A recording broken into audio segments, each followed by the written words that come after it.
بسم الله الرحمن الرحيم. السلام عليكم ورحمة الله وبركاته.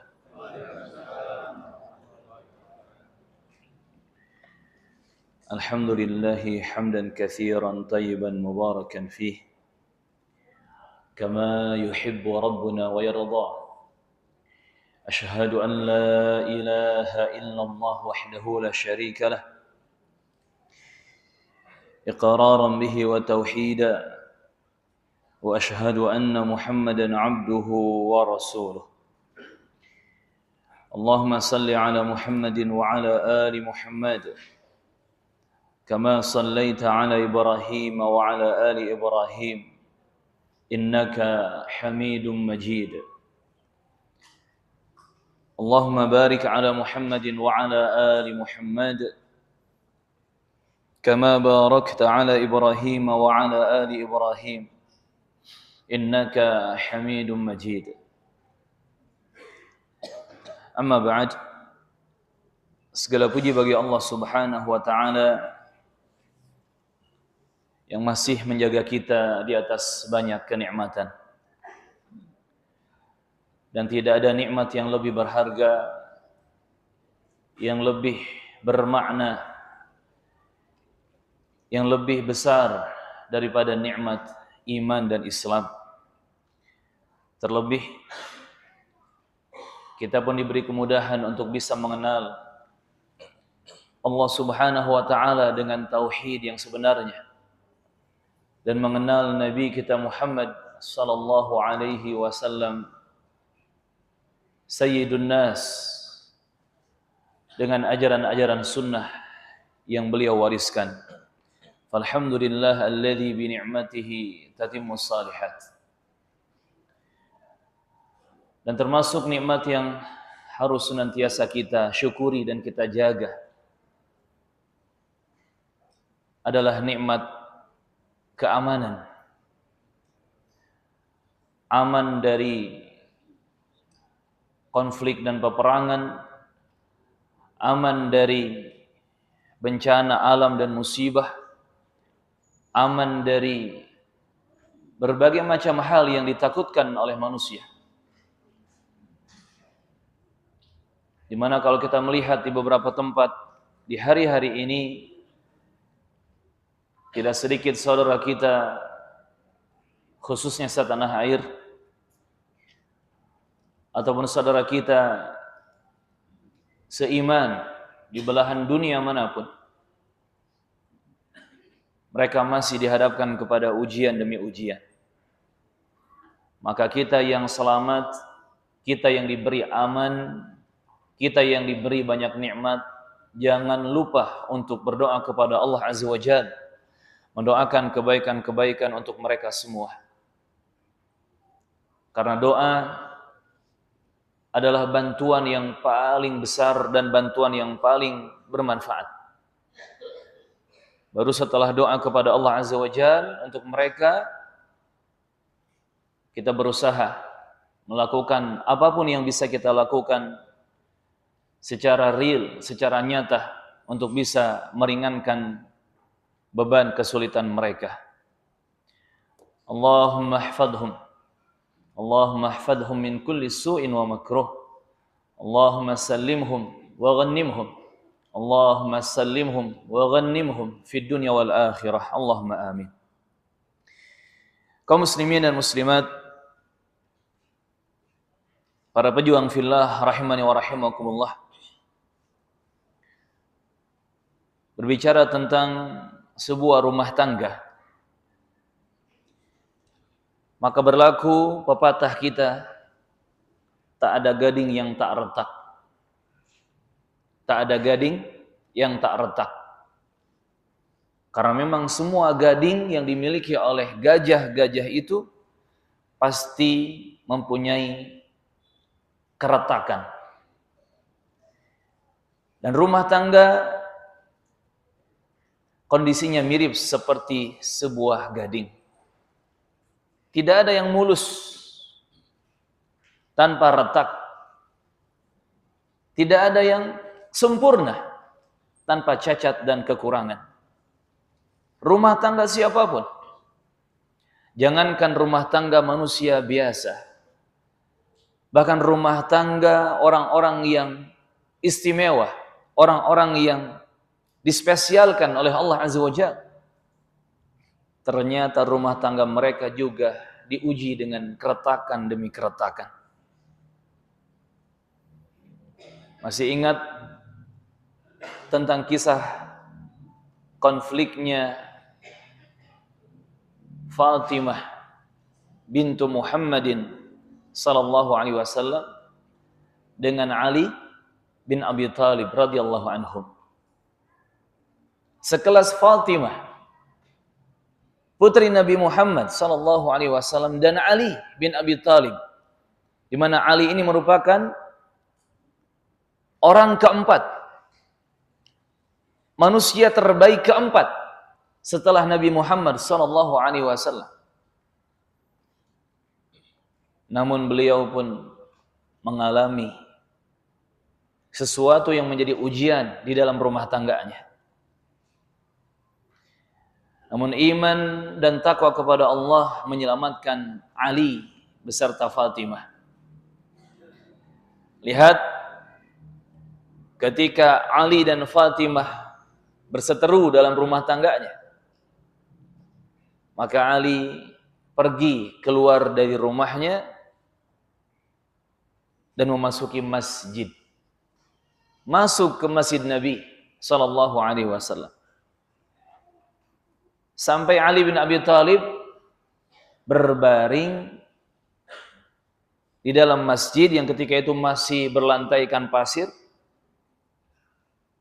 yang sedikit demi sedikit pasir mulai tertiup oleh angin sehingga menutupi sebagian tubuh Ali bin Abi Thalib. Dan ketika Nabi Muhammad SAW melihat Ali dalam kondisi seperti itu, maka Nabi Muhammad memanggil Ali dengan kunyah, ya Abu Turab, wahai Abu Turab, wahai bapaknya pasir, wahai bapaknya tanah, wahai Abu Turab. Maka sejak itu dikenallah Ali dengan panggilan Abu Turab. Padahal tidak punya anak namanya Turab. Anak beliau yang terkenal Al-Hasan, Al-Husain. Tetapi dari kisah tersebut disebut atau dipanggil Abu Turab oleh Nabi Muhammad sallallahu alaihi wasallam. Lihat jamaah rahimani wa rahimakumullah, khususnya untuk para suami, untuk para ayah. Ketika ada permasalahan di dalam rumah tangga, di rumahnya, di tempat tinggalnya, kalaupun kita harus keluar sejenak, menghindari panasnya amarah, menghindari gejolak perseteruan, maka tidak ada tempat yang lebih menyelamatkan kita daripada masjid, rumah Allah tabaraka wa ta'ala. Maka usahakan kalau keluar rumah menghindari konflik dan masalah, perginya kemana? Ke masjid. InsyaAllah ta'ala nanti Allah berikan solusi. Hari apapun itu, karena masjid kan tidak terjadwal. Dari Sabtu, Ahad, Senin sampai ketemu Jumat, Sabtu lagi, Ahad lagi, terus weekday-nya, weekend-nya, masjid tidak terjadwal, terus terbuka. Pergilah ke masjid. Karena di atas muka bumi ini tidak ada tempat yang lebih menenangkan selain daripada masjid, rumah Allah tabaraka wa ta'ala, buyutullah. Itu sosok Ali bin Abi Thalib radhiyallahu anhu, inspirasi untuk setiap ayah, setiap suami. Usahakan kalau harus menghindar dulu dari rumah, perginya ke masjid. Ahibati fillah, kaum muslimin dan muslimat, para pejuang fillah rahimani wa rahimakumullah. Bahkan rumah tangga yang paling istimewa, sekelas manusia terbaik, manusia yang paling pertama nanti akan membuka pintu surga, itu baginda mulia Nabi Muhammad sallallahu alaihi wasallam, pun didera dengan badai ujian rumah tangga. Rasulullah dengan Aisyah radhiyallahu anha pernah berseteru. Rasulullah dengan istri-istrinya yang lain pernah berseteru. Apalagi kehidupan Rasulullah itu istrinya banyak, ta'addud, zaujat, poligami. Yang satu istri saja itu sudah menjadi ujian, kan gitu? Apalagi lebih dari satu istri. Makanya siapa yang berani membuka pintu poligami harus siap dengan berbagai macam ujian. Dan siapa yang tidak mau mendapatkan ujian, maka nggak perlu membuka pintu tersebut. Mun cek orang Bandung mah, istri teh hiji oge mau. Paham kalimatnya? Hiji oge mau. Istri itu satu juga macan. Harimau. Apalagi 2, 3, 4 dan seterusnya. Maksudnya macan dalam konotasi positif. Yang Nabi ibaratkan dengan gelas-gelas kaca. Ya kan? Nabi ibaratkan dengan gelas-gelas kaca. Seorang wanita itu, seorang istri itu. Kalau kita memegangnya, menggenggamnya terlalu kuat, pecah tuh. Sedikit tersenggol, jatuh, pecah. Kalau sudah pecah, apa lagi? Walaupun bisa disambungkan kembali, tetapi tidak seperti di awalnya. Jadi harus betul-betul penuh kesabaran, kelemah lembutan menghadapi sosok wanita. Yang juga disebutkan dalam hadis, terbuat dari tulang rusuk yang bengkok. Tulang rusuk yang bengkok, yang kalau dibiarkan akan bengkok terus. Tapi kalau diluruskan dengan keras, dengan instan, pengen cepat, maka akan patah. Maka butuh kesabaran menghadapi gelas-gelas kaca tersebut. Makanya wanita itu di dalam Islam betul-betul dimuliakan. Dimuliakan, dijaga, diperhatikan, bahkan dimanja.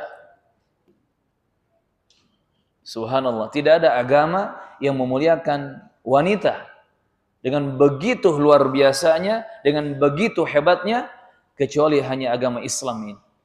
Agama tauhid, agamanya para nabi dan rasul utusan Allah alaihi wassalatu wassalam. Maka berbahagialah wahai para wanita yang sampai hari ini masih berbalutkan busana muslimah. Alhamdulillah alladzi bi ni'matihi tatimmus shalihat. Ahibati fillah rahimakumullah. Tadi kita melihat kisah sekelas orang-orang hebat pun Rasulullah Muhammad dan para istrinya, Ali bin Abi Thalib dan Fatimah, dan banyak kisah lainnya dari kalangan para sahabat radhiyallahu anhum. Mereka pun diterpa oleh badai ujian, badai prahara di dalam rumah tangga. Apalagi kita orang biasa. Sehingga kita harus mempelajari apa saja hal-hal atau poin-poin yang bisa menyeret kita kepada prahara tersebut. Yang kalau kita sudah tahu, kita akan berusaha untuk menghindarinya. Karena kalau tidak dihindari perkara-perkara ini, kita akan terjatuh ke dalam prahara. Dan saya yakin tidak ada manusia seorang pun yang suka dengan masalah. Tidak ada. Seorang suami, siapapun dia, tidak ada yang suka dengan masalah. Seorang istri, siapapun dia, tidak ada yang suka dengan masalah. Anak-anak, tidak ada yang suka dengan masalah. Semua ingin hidup tenang, damai, bahagia. Maka perlu kita mengetahui kenapa bisa muncul prahara dalam rumah tangga. Apa saja sebab-sebab yang menyeret para pelaku rumah tangga itu terjatuh ke dalam jurang prahara. Walaupun tadi 100% ujian tidak bisa dihindari, tetapi kita bisa meminimalisir. Yang kalaupun datang itu konflik, datang itu prahara, semoga kita berharap itu murni adalah ujian dari Allah Azza wa Jalla, yang dengannya Allah hendak menggugurkan dosa-dosa kita dan hendak mengangkat derajat kemuliaan kita lebih tinggi, dan lebih tinggi lagi. Lantas apa saja sebab-sebab yang harus kita hindari agar kita bisa menyelamatkan rumah tangga yang kita bina, yang kita jaga, yang kita cinta, yang kita punya visi misi bersama keluarga sehidup sesurga, sekeluarga masuk surga. Di antaranya yang harus kita perhatikan, ahibati fillah rahimakumullah, yang pertama, prahara bisa muncul di dalam rumah tangga gara-gara kurangnya takwa. Ketika suami atau istri, termasuk anak-anak, kurang takwanya kepada Allah Subhanahu wa taala, maka ini menjadi sebab terbesar terjadinya prahara di dalam rumah tangga. Karena ketika suami atau istri, ketika orang tua atau anak-anak jauh dari ketakwaan terhadap Allah Subhanahu wa taala,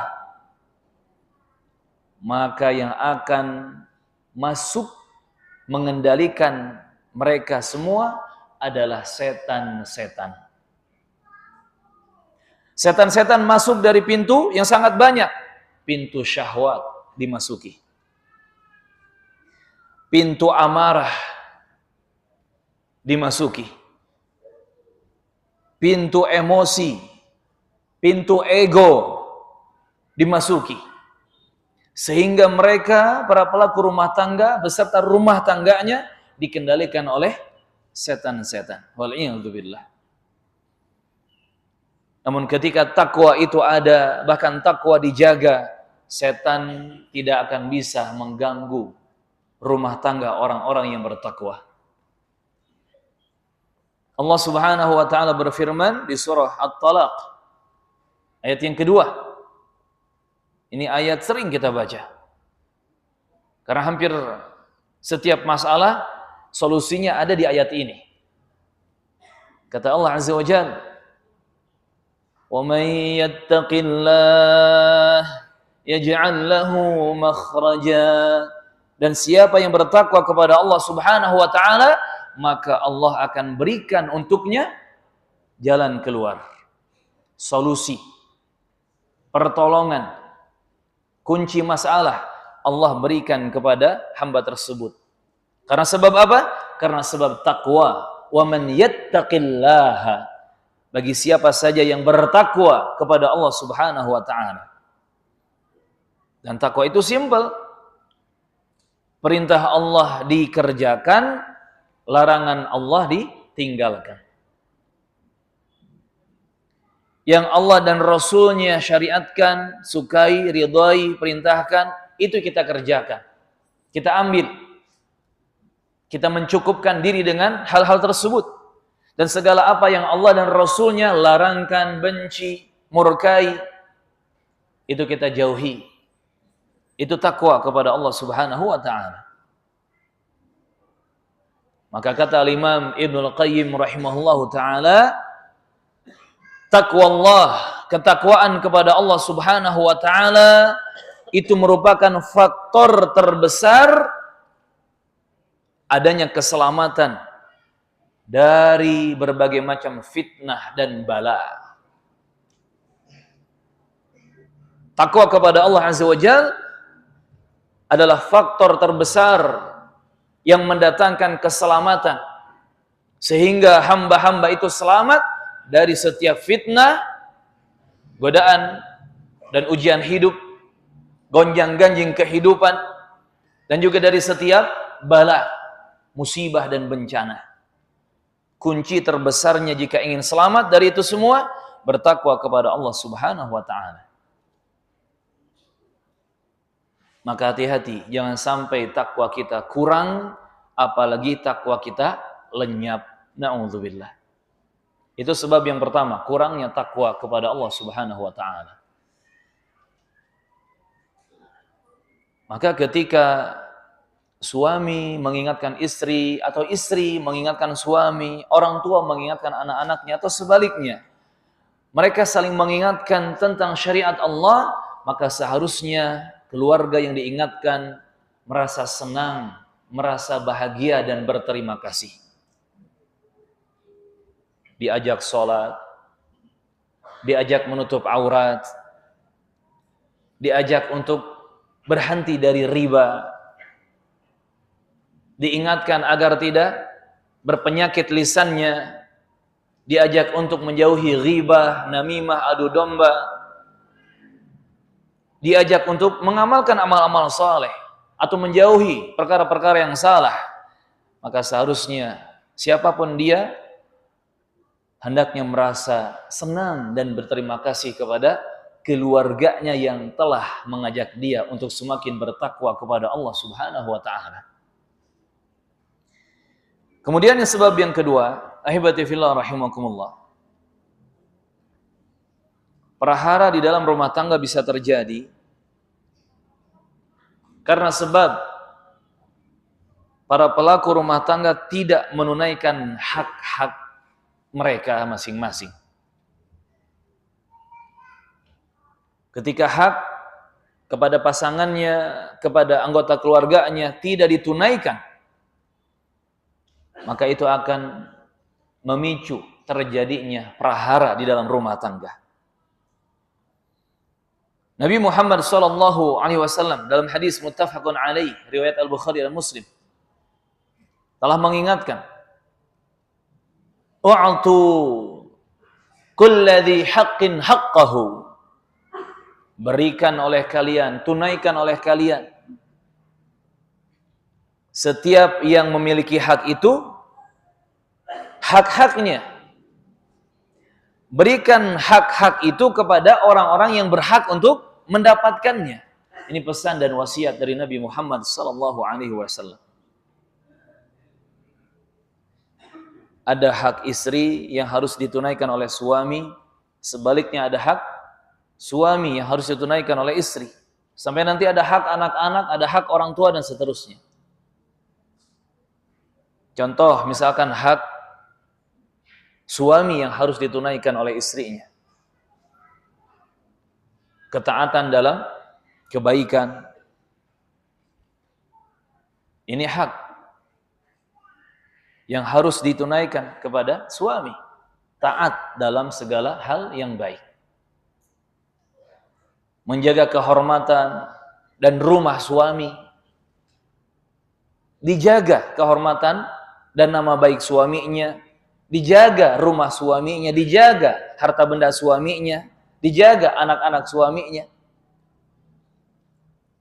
Sehingga kalaupun ada cacat, kurang atau aib, itu jangan sampai keluar, bocor dari rumahnya. Oh, saya mah di rumah aja Ustaz, kata seorang istri.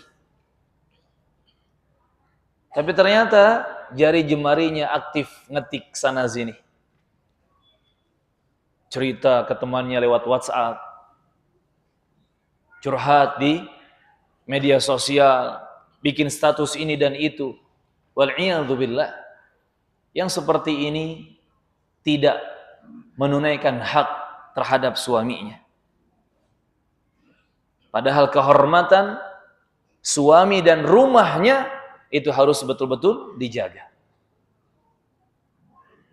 Yang kemudian suami juga dituntut untuk menunaikan hak istrinya. Seperti hak nafkah. Jelas nafkah adalah hak para istri dan anak-anak. Kewajiban terhadap suami.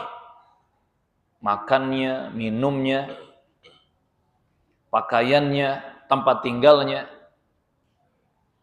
Termasuk Di antara contoh hak istri adalah kasih sayang, rahmat, ar-rifaq wal-lin, kelemah lembutan. Termasuk juga cara muamalah yang bijak. Yang kata Allah Azza wa Jalla, wa'ashiruhunna bil ma'ruf. Pergaulilah istri-istri kalian itu dengan cara yang baik, dengan kebijaksanaan, dengan kedewasaan. Kata Syekhul Islam Ibnu Taimiyah rahimahullah ta'ala, kehancuran di dalam rumah tangga itu akan terjadi tatkala hak-hak di dalam rumah tangga tidak ditunaikan. Makanya benar nasihat dari sebagian para ulama rahimahumullah ta'ala, dalam rumah tangga itu suami ataupun istri, orang tua ataupun anak-anak, hendaknya banyak-banyak berpikir dan bertanya kepada dirinya masing-masing tentang kewajibannya.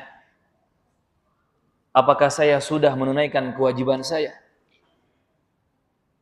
Saya sebagai suami, apakah sudah menunaikan kewajiban-kewajiban sebagai suami? Saya sebagai istri, apakah sudah menunaikan kewajiban-kewajiban sebagai istri? Saya orang tua, saya ayah, saya ibu, apakah kami selaku orang tua sudah menunaikan kewajiban-kewajiban sebagai orang tua? Anak-anak pun sama. Harus bertanya kepada diri masing-masing. Sebagai anak, apakah saya sudah menunaikan kewajiban-kewajiban saya sebagai anak? Saling mempertanyakan kewajiban masing-masing di posisi masing-masing. Apakah sudah saya melaksanakan, menunaikan, mengerjakan, melakukan kewajiban-kewajiban saya di rumah ini? Bukan malah saling menuntut. Bukan malah saling menuntut hak. Yang suami ngomong, mana hak saya? Yang istri ngomong, lebih banyak lagi omongannya. Mana hak saya? Berikan hak saya. Sampai disebutkan detail. Hak ini, hak itu, ini, itu. Kalau pelaku rumah tangga saling menuntut hak satu sama lain, maka biasanya akan mudah terjadi konflik.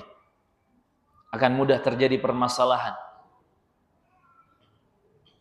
Namun, andaikan masing-masing pelaku rumah tangga sadar diri tentang kewajibannya masing-masing, oh saya punya kewajiban ini, oh saya harus melakukan kewajiban itu, sudah atau belum saya mengerjakan, menunaikan kewajiban ini dan itu. Kalau saling sadar tentang kewajibannya, insyaallah ta'ala, itu yang kurang-kurang itu akan disempurnakan. Dengan sendirinya akan menjadi sempurna. Yang bolong-bolong dengan sendirinya akan tertambal. Insyaallah ta'ala, biidznillah. Maka ini, pegang salah satu prinsip ini. Hendaknya saling sadar diri tentang kewajibannya. Tentang kewajiban di posisinya dalam rumah tangga.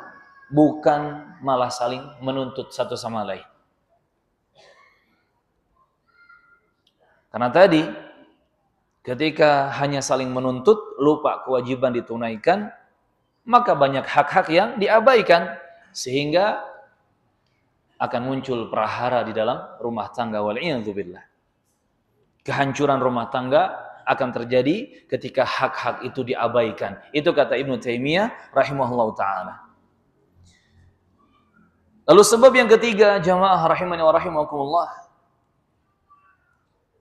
prahara di dalam rumah tangga bisa terjadi karena sebab sosok suami yang tidak menjadi qawwam. Suami yang tidak menjadi pemimpin yang sebenarnya. Padahal Allah Subhanahu wa taala menegaskan An-Nisa ayat 34. An-Nisa 34. Ar-rijalu qawwamuna 'alan nisa. Para laki-laki, para suami, para ayah, mereka adalah pemimpin.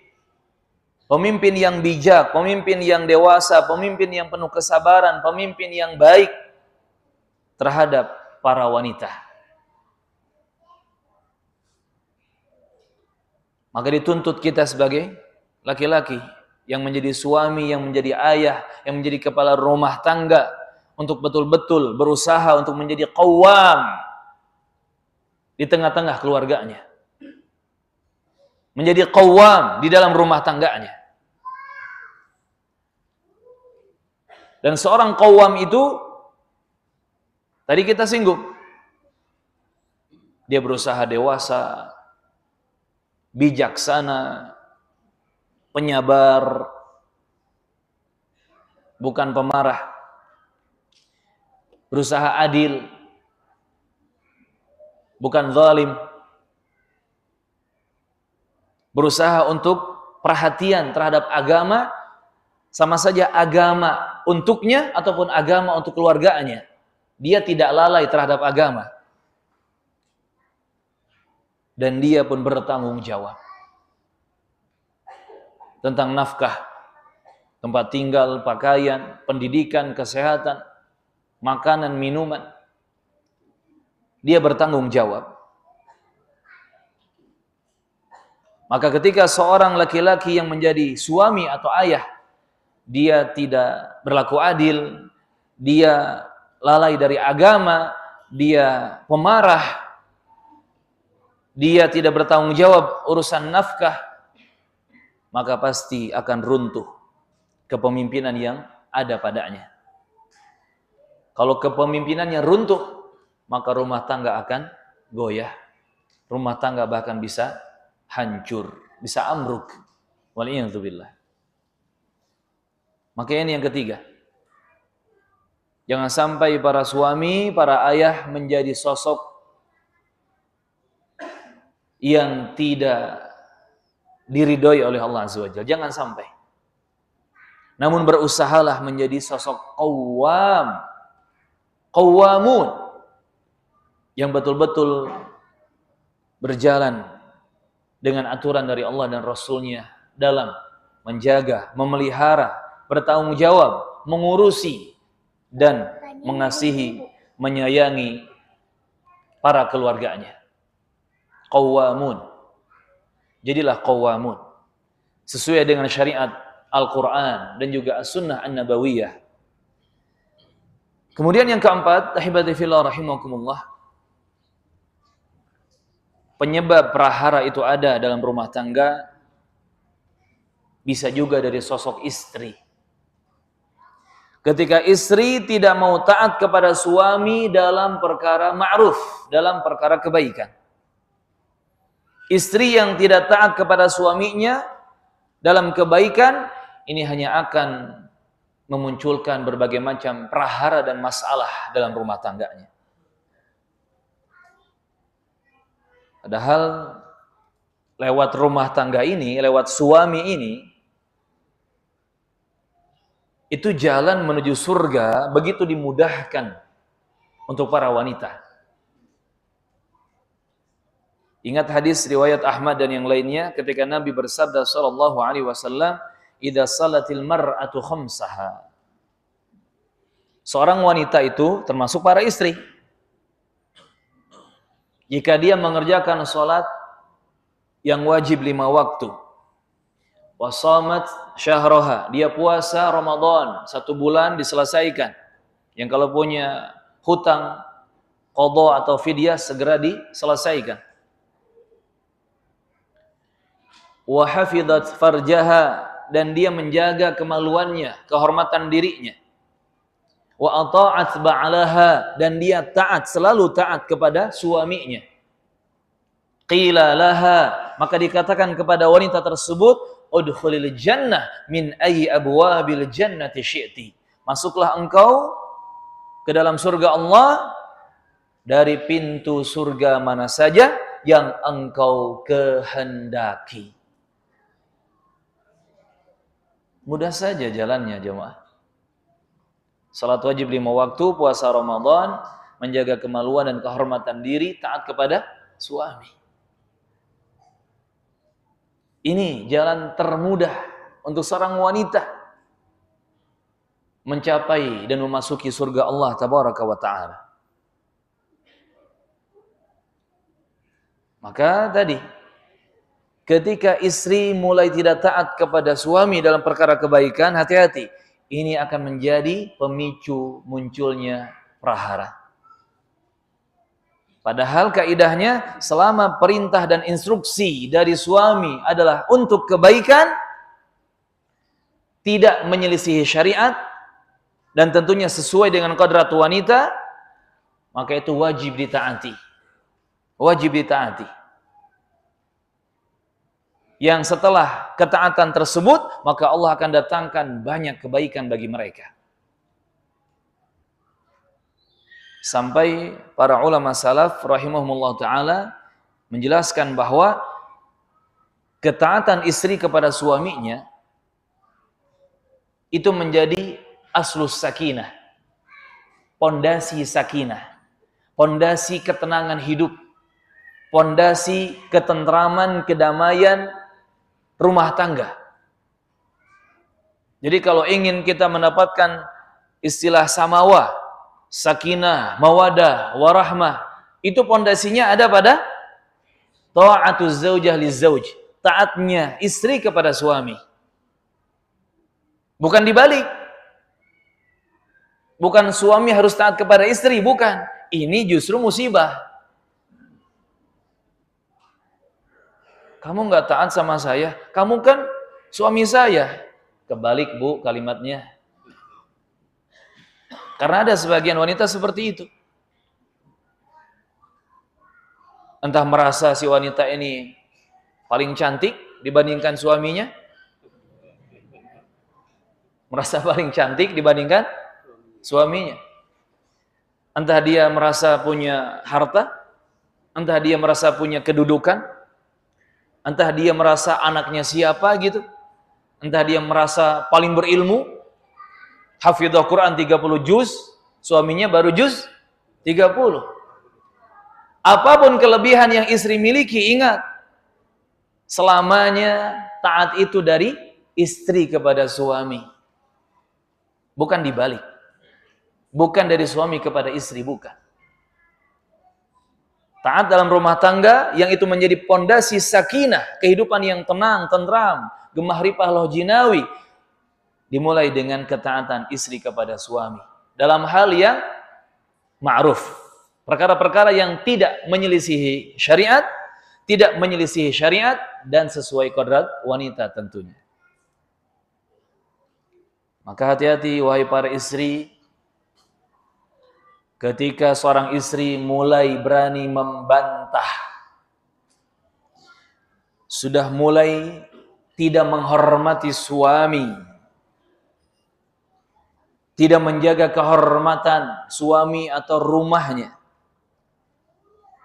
maka ketika itu keretakan, bahkan prahara akan mudah terjadi. Na'udzubillah. Maka hendaknya suami ataupun istri saling bertakwa kepada Allah Subhanahu wa ta'ala. Terlebih wahai para istri, ada kenyataan pahit kata Nabi Muhammad sallallahu alaihi wasallam untuk para wanita. Uridun nar fa idza aktsaru ahliha an-nisa. Diperlihatkan aku kepada neraka, ternyata kebanyakan atau mayoritas penduduk neraka adalah dari kalangan kaum wanita. Ini kata Nabi Muhammad sallallahu alaihi wasallam. Dan tentunya ini menjadi kenyataan pahit untuk para wanita. Jadi kalau mau disensus nanti penduduk neraka antara laki-laki dan perempuan, lebih banyak mana? Lebih banyak siapa? An-nisa. Lebih banyak perempuan yang menjadi suluh atau kayu bakar api neraka. Na'udzubillah. Dan tidak ada jalan untuk menyelamatkan diri bagi para wanita dari kenyataan pahit ini kecuali dengan jalan taat kepada Allah, taat kepada Rasulullah Muhammad, dan taat kepada suaminya dalam perkara kebaikan. Itu jalan selamatnya. Jaga taat kepada Allah, taat kepada Nabi Muhammad, dan taat kepada para suami. Kemudian sebab yang kelima, jamaah rahimakumullah, wa barakallahu fiikum. Prahara dalam rumah tangga juga bisa terjadi karena masuknya campur tangan orang lain. Campur tangan keluarga, teman, pihak luar masuk ke dalam rumah tangga. Ini juga bahkan disebut salah satu sebab terbesar.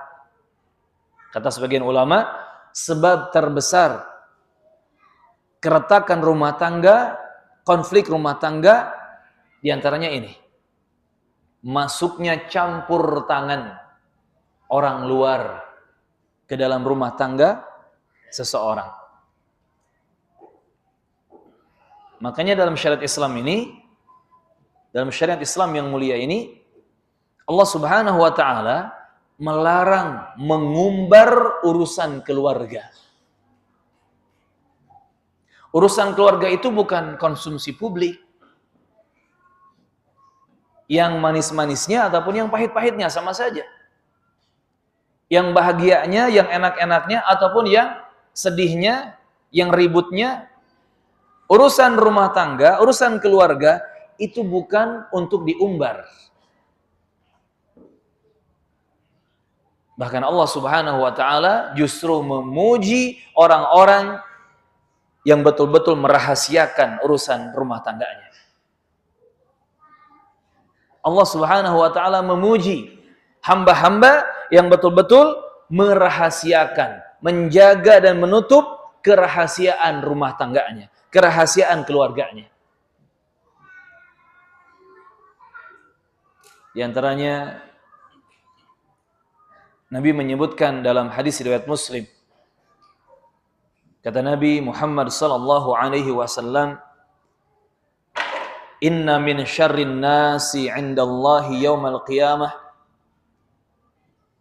Sesungguhnya termasuk manusia yang paling buruk, manusia yang paling jelek nanti di hari kiamat di sisi Allah Subhanahu wa taala, ar-rajulu yufdi ila imra'ati wa tufdi ilaihi thumma yanshuru sirraha. Seorang laki-laki yang melakukan suatu rahasia kepada istrinya, istrinya pun sama melakukan suatu rahasia kepada suaminya, yakni urusan-urusan rumah tangga, entah yang sifatnya intim ataupun yang lainnya. Kemudian si suami itu, si laki-laki itu menyebarkan apa yang mereka lakukan di dalam rumahnya. Kata para ulama, ini bisa memiliki dua makna. Ada makna umum, ada makna khusus. Rahasia khusus dalam rumah tangga, jelas itu tentang hubungan badan antara suami istri. Wajib dijaga, dirahasiakan. Dan ada rahasia umum. Jadi segala sesuatu yang menjadi urusan rumah tangga, yang menjadi urusan keluarga di rumahnya, hukum asalnya itu dirahasiakan. Misalkan sarapan pagi. Sarapan paginya apa? Jangan dijawab, ini kan rahasia.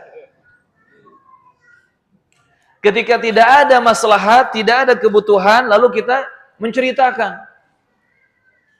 Tadi saya dikasih sarapan sama istri, nasi uduk. Nasi uduknya agak basi. Ah, kan mulai itu. Awalnya cuma cerita nasi uduk, terus merembet, akhirnya jadi masalah. Perkara makanan saja, itu kalau bisa dirahasiakan. Gak perlu ada yang tahu. Kita orang rumah, bersama keluarga, makan apa. Barakallahu fikum. Apalagi hal-hal yang lebih besar, maknanya lebih besar, urgensinya dalam keluarga lebih besar, nilai rahasianya, dan seterusnya. Maka hendaknya suami istri, setiap pelaku rumah tangga, pintar-pintar dan bijak menjaga, menutupi, dan merahasiakan urusan rumah tangganya. Tidaklah sesuatu itu diceritakan keluar rumah kecuali jika memang itu kebaikan dan ada manfaatnya untuk orang lain. Andai itu adalah kebaikan tapi tidak ada manfaatnya untuk orang lain, itu pun nggak perlu diceritakan, nggak perlu dibahas kepada orang lain. Padahal kebaikan, tapi nggak ada manfaatnya untuk orang lain. Kecuali jika kebaikan itu ada manfaatnya untuk orang lain, silahkan dibahas, silahkan sampaikan kepada orang lain, yang mudah-mudahan menjadi ibrah dan pelajaran, menjadi inspirasi positif, inspirasi kebaikan bagi mereka yang mendengar. Ini jamaah. Ada athar dari sebagian tabi'in mengatakan rahimahumullah ta'ala bahwa kerusakan rumah tangga itu biasanya dimulai dari keluarnya sebuah rahasia. Kerusakan rumah tangga biasanya dimulai dari keluarnya suatu rahasia, sebuah rahasia. Dan yang namanya rahasia kan harus betul-betul dijaga, ditutup rapat. Tidak boleh disebarkan atau disebutkan kepada siapapun, walaupun kita bubuhi dengan, maaf ya, ini rahasia. Biasanya gitu ya. Saya mau cerita dong, tapi ini rahasia ya. Ketika sudah diceritakan, itu sudah bukan jadi rahasia lagi. Apalagi diceritakannya kepada orang luar rumah. Itu bukan rahasia lagi. Pecah sudah pintu rahasianya. Hancur kunci rahasianya. Na'udzubillah. Ini jamaah rahimakumullah. Jadi usahakan urusan rumah tangga kita cukup kita yang tahu, suami, istri, orang tua, anak. Gak perlu keluar rumah. Gak perlu tetangga tahu. Gak perlu netizen tahu. Gak perlu bahkan mertua tahu. Apalagi kalau seorang istri yang salihah berpikir dengan bijak. Dia akan berpikir, orang tua saya membesarkan saya belasan tahun, puluhan tahun dengan susah payah, dengan banyak kesulitan. Sekarang saya sudah dinikahi orang, masa saya tambah lagi kesulitan untuk orang tua saya? Insya Allah saya bisa menghadapi ujian ini. Saya tidak akan berbicara kepada orang tua saya. Itu istri yang salihah, istri yang bijak. Seorang suami yang saleh, yang bijak juga berpikir kurang lebih seperti itu. Ini anak orang. Istri saya ini kan anak orang. Saya ambil. Yang mungkin dulu hidupnya enak. Maka sekarang saya harus berikan sesuatu yang lebih enak. Atau mungkin dulu hidupnya susah, berarti sekarang harus saya berikan kemudahan, kebahagiaan, dan seterusnya. Saling berpikir bijak, saling berpikir dewasa dan positif. Sehingga kalau tidak darurat, tidak emergensi, jangan sampai ada campur tangan orang luar masuk ke dalam rumah kita. Kecuali sudah memang darurat, emergensi.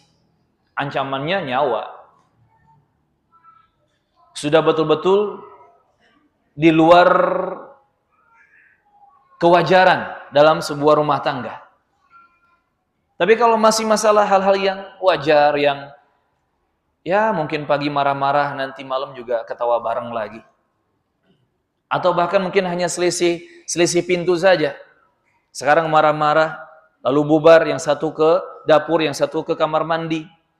Keluar dari kamar mandi, keluar dari dapur, kemudian ketemu lagi, akhirnya saling sapa lagi. Hal-hal yang wajar, yang biasa terjadi dalam rumah tangga, yang tidak mengancam nyawa seseorang, maka tidak perlu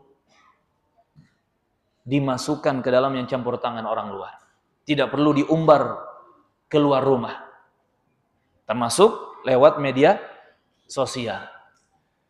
Zaman sekarang kan orang memang di rumah kebanyakan ya.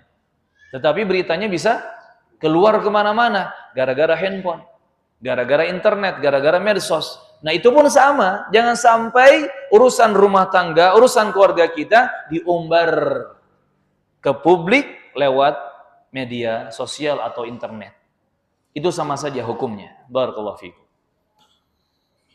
Kemudian yang keenam, ahibatu fillah, rahimani wa rahimakumullah.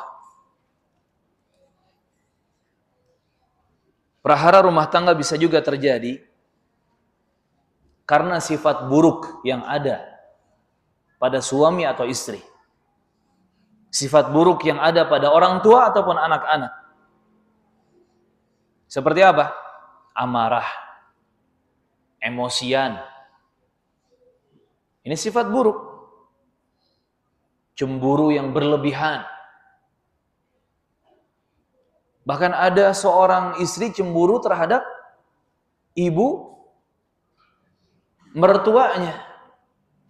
Padahal seharusnya kalau suami berbakti kepada orang tuanya, itu istri ikut bahagia. Kenapa? Berarti suaminya anak yang saleh.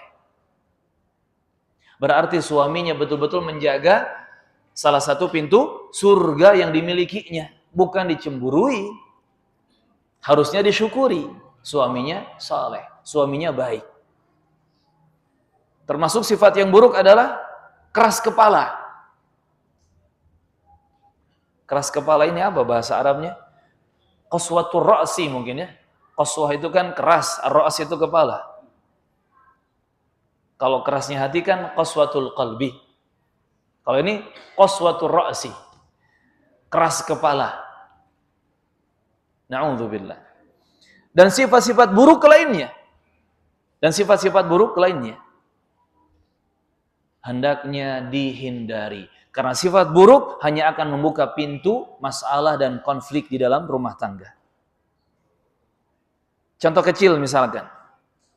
Nabi ketika diminta nasihat oleh seorang sahabat, bahkan berkali-kali diminta nasihat, Nabi menjawab dengan jawaban yang sama dan singkat. La taghdab. Jangan marah. Jangan marah. Ini dari sifat buruk marah saja, itu madaratnya, bahayanya banyak sekali jemaah. Secara syariat Islam jelas. Itu mengundang banyak keburukan dari Allah di dunia dan juga di akhirat. Begitupun didukung dengan perspektif medis.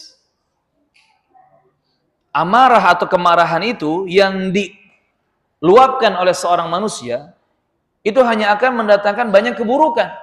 Berbagai macam penyakit.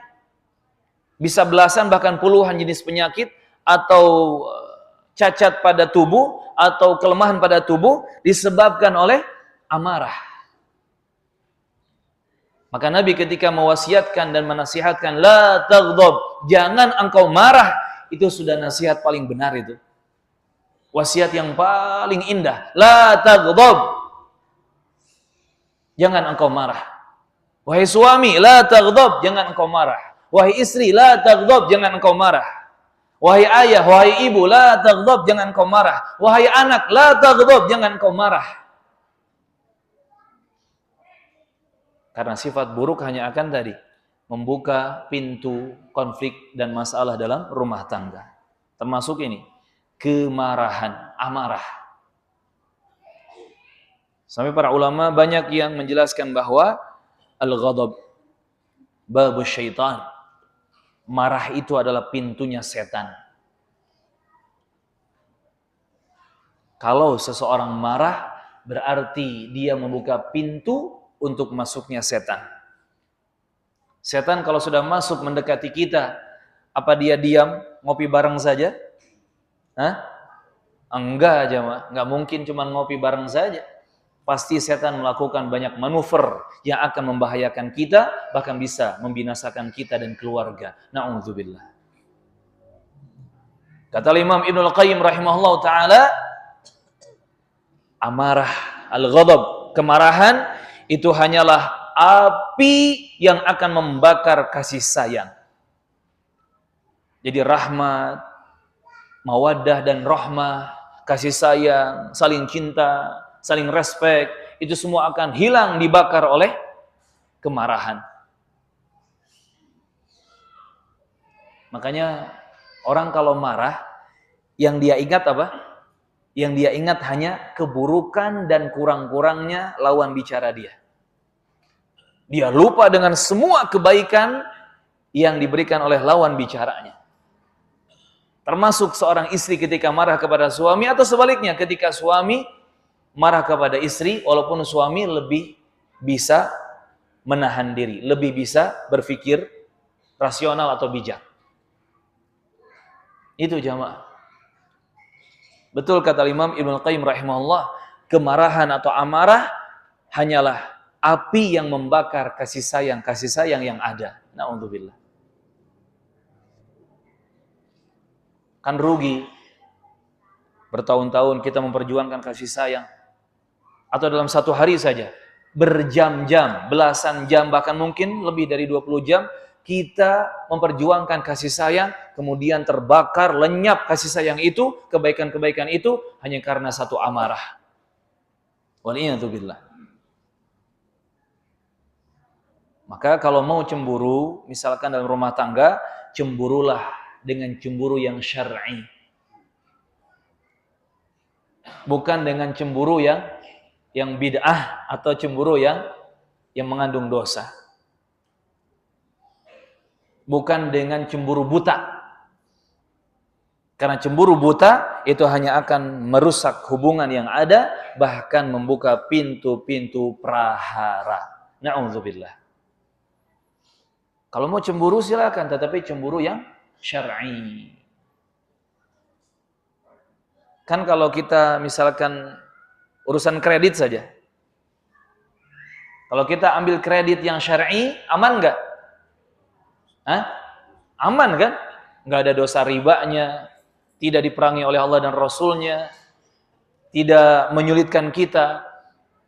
Karena kredit yang syar'i itu ada klausal atau ada perjanjian dan MOU yang menguntungkan dan tidak merugikan semua pihak. Tapi kalau kita ngambilnya kredit yang tidak syar'i, untung apa buntung? Untung apa buntung jadinya? Pasti buntung kalau kita ngambilnya kredit yang tidak syar'i, kredit ribawi, kredit, pokoknya yang banyak di situ penyelisihan syariatnya. Ujung-ujungnya buntung jemaah. Nah, cemburu pun kurang lebih seperti itu. Usahakan kalau kita cemburu, cemburulah dengan cemburu yang syar'i, yang tetap kita memperhatikan aturan dan batasan syariat Allah tabaraka wa taala dan ajaran Nabi kita Muhammad sallallahu alaihi wasallam, bukan cemburu buta. Yang ketujuh, jamaah rahimakumullah, bisa jadi prahara itu terjadi dalam rumah tangga gara-gara lisan yang tidak dijaga. Lisan yang tidak dijaga. Bahkan gara-gara lisan yang tidak dijaga ini banyak terjadi konflik yang menyeret pada perceraian. Padahal Allah Azza wa Jalla tidak suka dengan perceraian. Allah benci dengan perceraian. Walaupun Allah membolehkannya, tetapi Allah benci dengan perceraian tersebut. Ingat, lisan ini kalau tidak dipelihara, itu akan memunculkan banyak penyakit. Lisan kita ini kalau tidak dijaga, berpotensi akan mendatangkan banyak penyakit. Dan ketika penyakit-penyakit lisan itu muncul, apalagi dalam sebuah rumah tangga, maka na'udzubillah akan terjadi berbagai macam konflik dan prahara. Ingat kata Nabi Muhammad sallallahu alaihi wasallam, hadis riwayat At-Tirmidzi, ketika ditanya oleh sebagian sahabat, apakah ada orang-orang yang dilemparkan ke neraka hanya karena lisan ucapannya, maka Nabi menjelaskan dan menegaskan, wahal yukabbun nasu finnari ala wujuhihim illa min hasaidi alsinatihim. Kata Nabi Muhammad sallallahu alaihi wasallam, berapa banyak manusia yang dilemparkan, dijerumuskan ke dalam azab api neraka dalam kondisi tersungkur, kaki di atas, kepala di bawah, dikarenakan atau disebabkan hasil-hasil ucapan lisan mereka. Illa min hasaidi alsinatihim, itu hasil panen dari ucapan lisan mereka. Ini kata Nabi Muhammad sallallahu alaihi wasallam. Sampai Nabi menegaskan di hadis yang lain, laisal mu'min, seorang mukmin itu yang beriman, laisa bitta'an walal la'an walal fahish walal badi. Yang betul-betul beriman, dia bukanlah orang yang suka mencaci maki, sumpah serapah, gampang melaknat, bukan orang yang lisannya kasar, yang ucapannya kotor, bukan. Mukmin yang sejati lisannya terjaga. Ini jemaah, jaga lisan, jaga lisan. Jangan sampai keluar di rumah tangga kita kata-kata yang kasar, yang kotor, kalimat yang merendahkan. Termasuk penyakit lisan adalah dalam rumah tangga mengungkit masa lalu. Mengungkit masa lalu. Oh, ini masa baru, ini terjadinya baru beberapa hari kemarin. Sama saja jemaah. Kalau sudah ganti hari, sudah. Hari kemarin, hari sebelum kemarin, anggap itu masa lalu, sudah. Lupakan. Setiap berganti malam ke siang, setiap terbit matahari, usahakan kita ada di lembaran baru bersama keluarga yang kita cintai. Masa lalu jangan dibahas-bahas, jangan diungkit-ungkit. Termasuk juga penyakit lisan dalam rumah tangga adalah membanding-bandingkan pasangan atau membanding-bandingkan keluarga dengan pihak lain. Suami membanding-bandingkan istrinya dengan iparnya, tetangganya, atau istri yang lain. Atau sebaliknya, istri membanding-bandingkan suaminya dengan abangnya, dengan tetangganya, dengan temannya, dengan siapapun, pihak yang lain. Begitupun nanti ketika kita bersikap kepada anak-anak, jangan suka membanding-bandingkan anak-anak kita dengan anak-anak yang lain. Jangankan beda orang tua, yang sama orang tuanya pun itu tidak pantas dibanding-bandingkan. Kakak, adik kakak, itu nggak perlu dibanding-bandingkan. Yang lebihnya disyukuri, alhamdulillah, yang kurangnya disabari. Qadarullah wa masya'a fa'al. Ini jamaah, lisan dijaga. Lisan dijaga. Karena ketika lisan tidak dijaga, maka pasti akan muncul banyak prahara. Yang kedelapan, bisa jadi prahara itu muncul dalam rumah tangga gara-gara ketidaksabaran dan ketidaksyukuran. Sabar dan syukurnya kurang diperhatikan. Syukur dan sabarnya kurang direalisasikan. Makanya Nabi mengingatkan sallallahu alaihi wasallam, hadis riwayat Muslim, la yafraku mu'minun mu'minatan. Seorang suami, seorang yang beriman itu tidak boleh membenci mukminah, yakni membenci istrinya, tidak boleh. In kariha minha khuluqan radiya minha akhar. Kalau suami tidak suka kepada istrinya dalam satu perangai atau satu kejadian atau satu kelakuan, maka dia harus berusaha suka, ridha kepada istrinya di perangai yang lain, di kelakuan yang lain, di amalan yang lain. Itu konsepnya. Sehingga tidak boleh membenci secara mutlak. Jangan hanya gara-gara ada satu kekurangan langsung dibenci. Istri pun sama kepada suaminya seperti itu. Jangan hanya gara-gara ada 1, 2, 3 kekurangan, 1, 2, 3 minus-minus atau kesalahan atau aib langsung dibenci, dipukul rata, tidak bisa. Ingat, khususnya untuk pasangan kita, suami kah atau istri kah, di balik satu kekurangannya bisa jadi tersimpan 10 atau 100 atau bahkan 1000 kebaikan. Di balik satu kesalahannya bisa jadi tersimpan 10 atau 100 atau 1000 kebaikan. Maka berusahalah kalau kita sedang diganggu setan-setan, dibikin marah, emosian,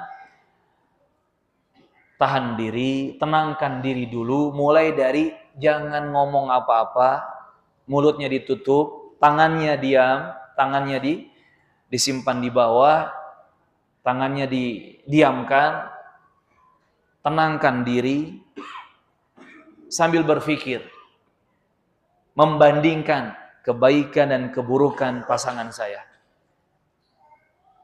Antara kebaikan dan keburukan suami saya lebih banyak mana? Antara kebaikan dan keburukan istri saya lebih banyak mana? Silakan. Cooling down, dinginkan suasana, dinginkan diri kita, tahan diri kita sambil berpikir. Kalau perlu bawa pulpen, bawa buku tulis kertas yang kosong tuh, sambil marah kita sambil nulis, kasih judul, daftar kebaikan suami saya. Poin 1, dia menerima saya sebagai istri, dikala puluhan ikhwan menolak saya. Itu kebaikan terbesar dalam rumah tangga. Allahu Akbar. Poin 2. Mau itu yang terdekat, yang diingat atau yang sudah lama ya, bertahun-tahun, tulis semua. Semalam suami pulang bawa martabak. Martabak spesial, telur bebeknya 3. Tulis detail tuh. Terus ditulis. Insya Allah belum sampai poin ke 100 hilang tuh marah. Suami pun sama. Tenangkan diri. Kalau bisa tadi ambil pulpen, ambil buku tulis, mulai coret-coret daftar kebaikan istri saya. Dan poin pertama harus sama. Dia rela menerima saya sebagai suami dikala ratusan akhwat menolak saya. Ini kan kebaikan. Apalagi yang memang terjadi dulu, bahwa CV sana, CV sini ditolak, ini ditolak itu. Apa antum nggak ingat dulu? Ketika berjuang ya untuk mencari sosok separuh hatinya, penuh perjuangan. Dan ketika Allah berikan, itu nikmat yang besar, maka dijagalah nikmat tersebut. Sehingga sabar dan syukur kita harus ditingkatkan dalam rumah tangga. Dan itu yang dijadikan obat oleh as-salafus saleh rahimahumullahu ta'ala, oleh para ulama Islam. Di dalam rumah tangga, ketika mereka menghadapi ada konflik, menghadapi ada prahara, mereka berusaha mengobati permasalahan itu dengan sabar dan syukur. Sabarnya dikuatkan, syukurnya juga ditingkatkan. Sabarnya dikuatkan, syukurnya ditingkatkan. Insya Allah 2 hal ini menjadi obat jitu dalam menghadapi permasalahan rumah tangga. Dan semua pihak harus sama ya. Gerakannya harus selaras. Suami begitu, istri pun begitu. Sama-sama menguatkan, menambah kesabaran dan sama-sama meningkatkan rasa syukur. Barakallahu fikum. Yang ke-9, ahibati fillah rahimakumullah, prahara bisa muncul karena sebab ekonomi yang tidak dikelola secara agama. Jadi masalahnya bukan masalah ekonomi saja, tetapi ekonomi yang tidak dikelola secara agama. Karena walaupun hartanya menumpuk begitu banyak, kalau tidak dikelola secara agama, itu tidak akan berguna dalam rumah tangga. Misalkan, gajinya sebulan puluhan juta, ratusan juta, sekali proyek miliaran, tapi jauh dari aturan agama, justru menyelisihi syariat agama Islam. Ingat, ekonomi yang tidak dikelola secara agama itu hanya akan menghancurkan rumah tangga.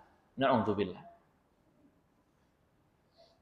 Makanya kan prinsip kita para laki-laki, gaji itu lebih baik banyak tapi halal dan berkah. Daripada kurang gajinya, sedikit gajinya tapi haram, tapi nggak berkah. Setuju nggak?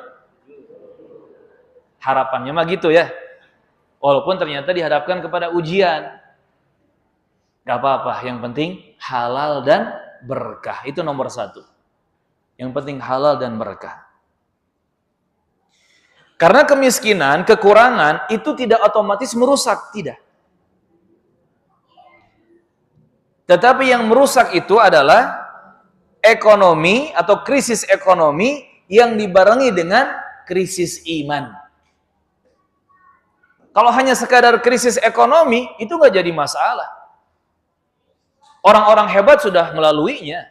Para nabi, para sahabat, mereka sudah melalui krisis ekonomi.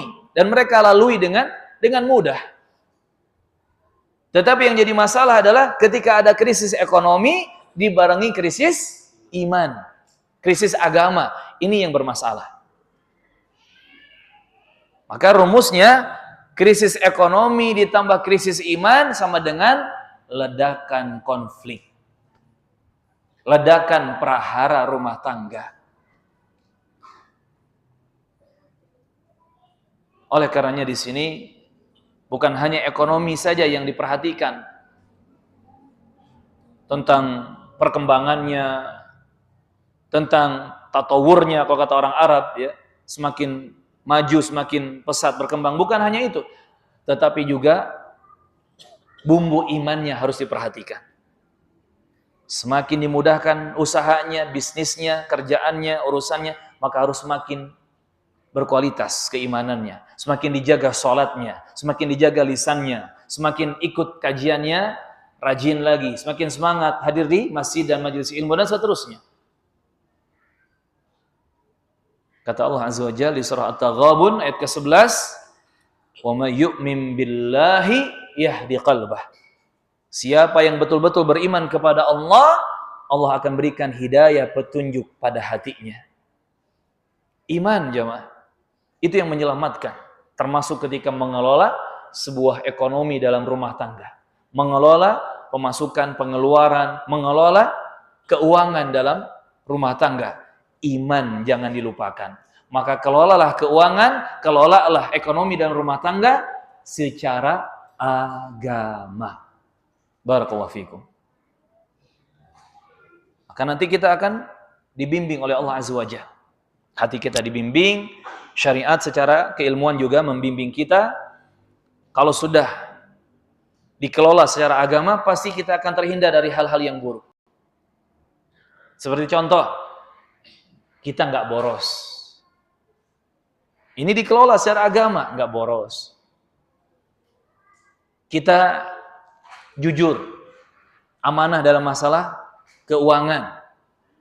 Ini hasil kelola agama. Saling terbuka, transparan jika dibutuhkan. Termasuk adanya qanaah. Qanaah yang menjadi kunci nikmatnya hidup itu. Qanaah, merasa cukup dengan apa yang ada dan mensyukuri apa yang Allah berikan. Qanaah. Maka dengan dikelola secara agama, keuangan dan ekonomi rumah tangga, insya Allah ini akan menjauhkan kita dari prahara dan masalah. Yang ke-10, jamaah rahimakumullah, prahara bisa terjadi dalam rumah tangga karena masuknya setan di antara suami dan istri. Dan setan ini bisa menjelma menjadi siapa saja. Entah berada di tengah-tengah suami dan istri, entah berada di tengah-tengah suami dan istri dengan sosok lain, sosok anak misalkan, atau sosok tetangga misalkan, atau sosok siapapun. Atau bisa jadi setan ini menjelma menjadi sosok suami atau menjelma menjadi sosok istri. Yang pasti ketika setan dibiarkan masuk ke dalam hubungan suami istri atau ke dalam rumah tangga kita, akan terjadi berbagai macam masalah dan konflik.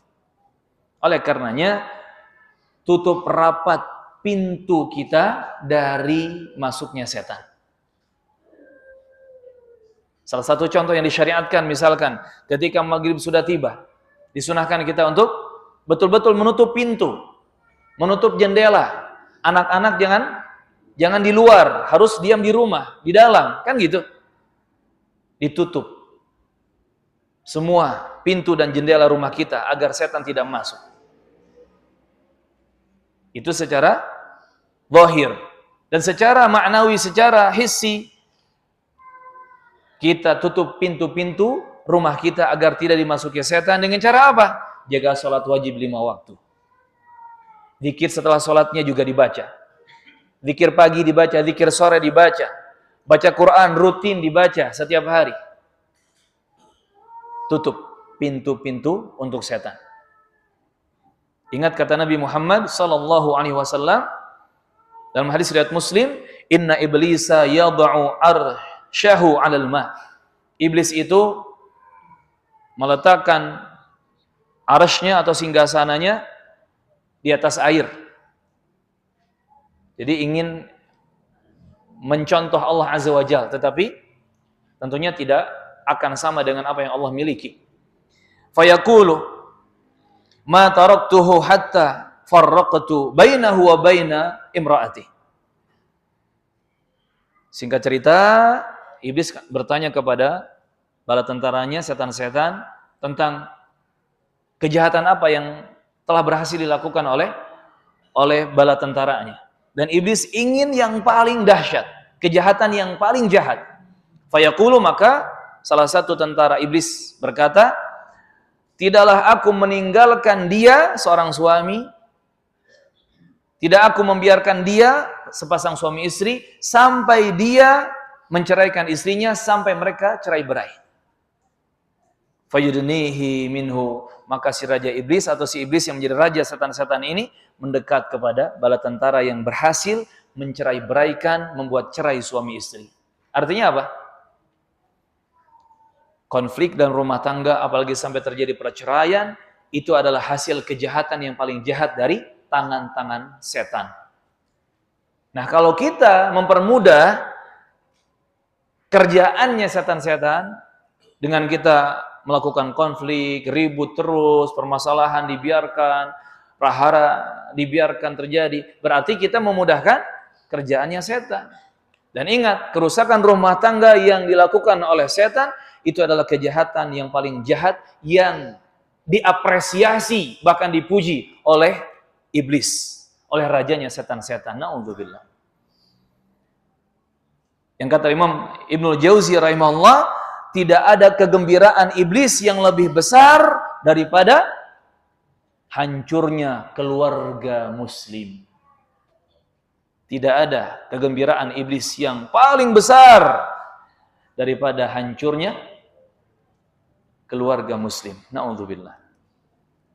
Maka ayo kita tutup rapat bersama-sama, bareng-bareng. Suami ajak istri, istri ajak suami, orang tua ajak anak-anak, bahkan mertua ajak menantu, menantu ajak mertua. Yuk bareng-bareng tutup pintu setan. Jangan sampai setan masuk ke dalam rumah kita.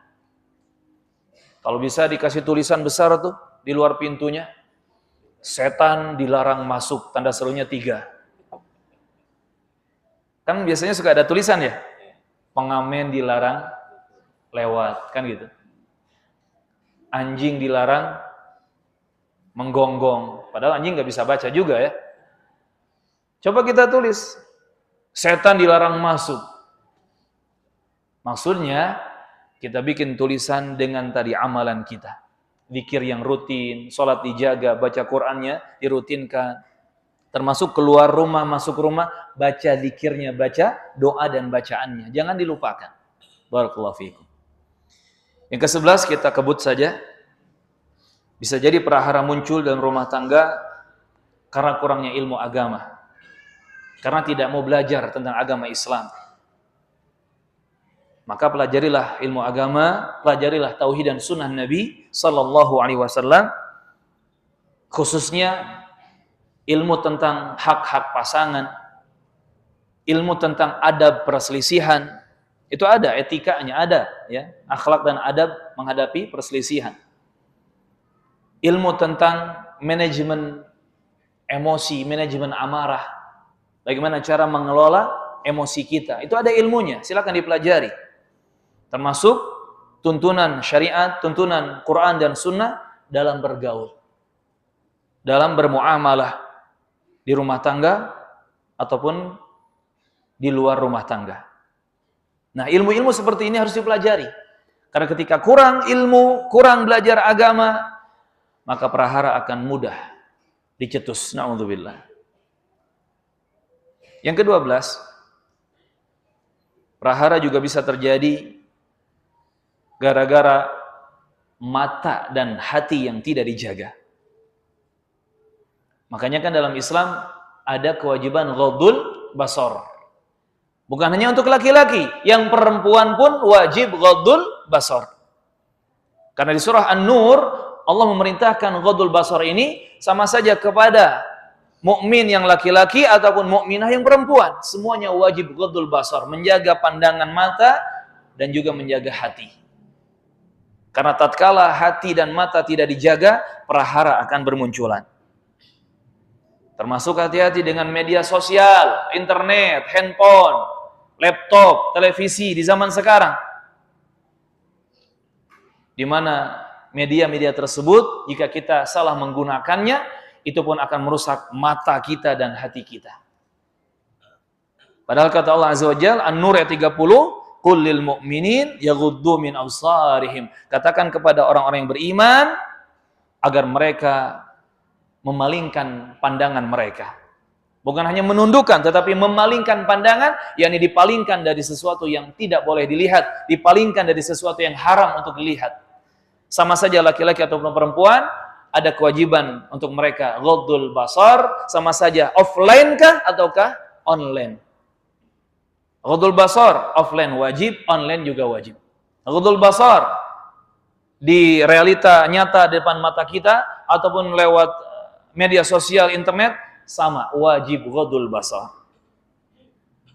Karena kata Ibnu Qayyim rahimahullah, pandangan itu adalah panah setan.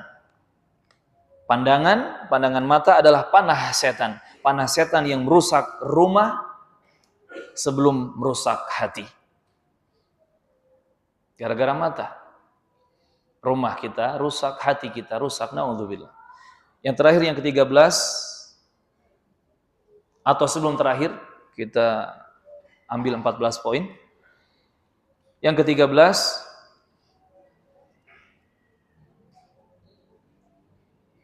prahara bisa terjadi karena pelaku rumah tangga tidak menghidupkan ibadah di dalam rumah tersebut. Ketika rumah tidak ada sholat di dalamnya, tidak ada tilawah Quran, tidak ada zikir dan doa kepada Allah, tidak ada ilmu yang dibahas, tidak ada amal soleh yang dikerjakan, tidak ada saling menasihati tentang kebenaran dan kebaikan dan kesabaran, maka penghuni rumah itu akan menjadi keras hatinya. Kalau sudah hatinya keras, muncul berbagai macam masalah dan konflik. Wal'iyadzubillah.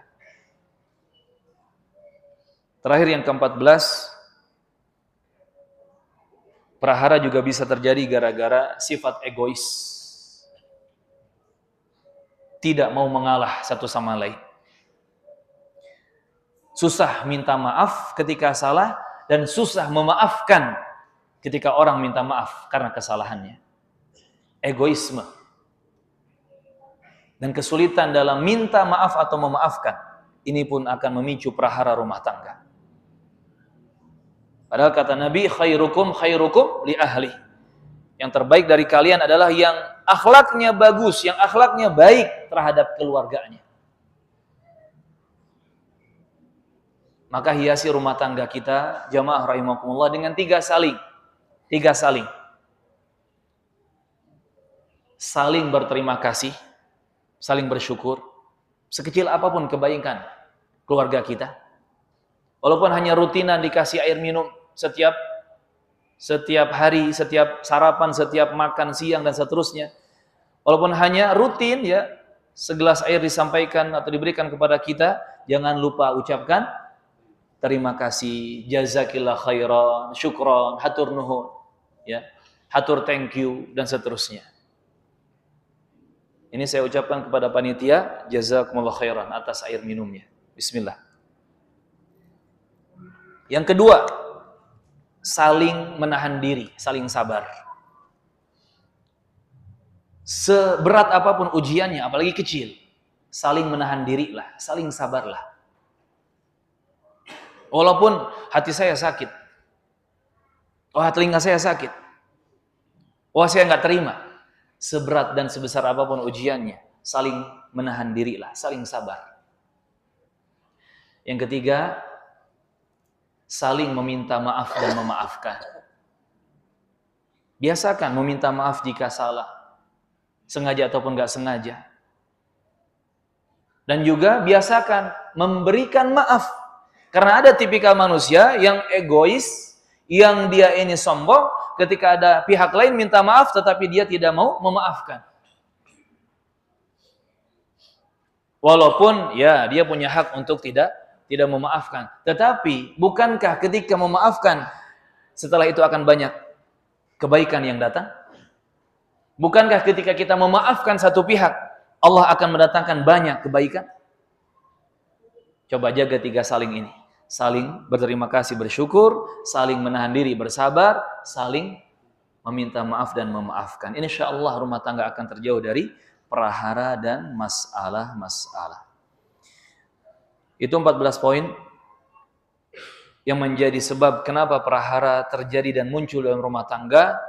Dan kalau ingin selamat rumah tangga dari praharanya, berarti 14 poin ini kita perjuangkan dari sisi positifnya.